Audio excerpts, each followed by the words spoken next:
ngayon, today is Children's Day, Golden Week.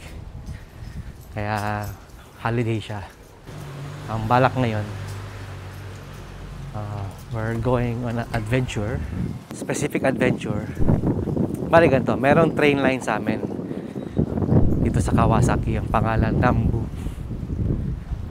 May nakita kami sa YouTube na doon kasi sa bandang papuntang West Tokyo, meron siyang portion doon na may lumang tulay, tapos may mga puno-puno, gano'n.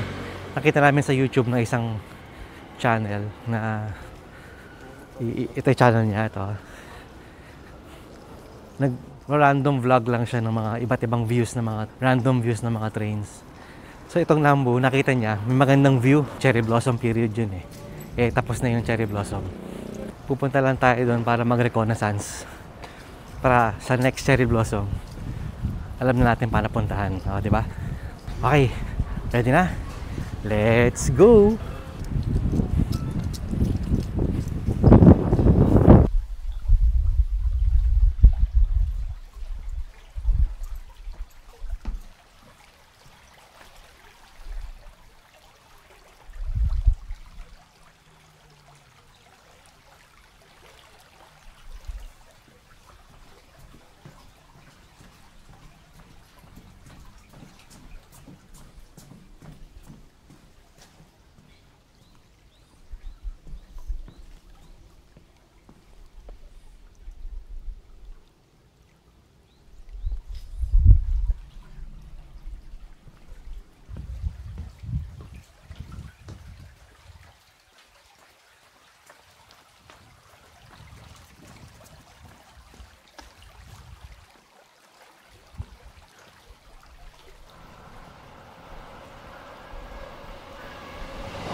Meron akong magandang spot para sa next cherry blossoms dito sa Shukugawara.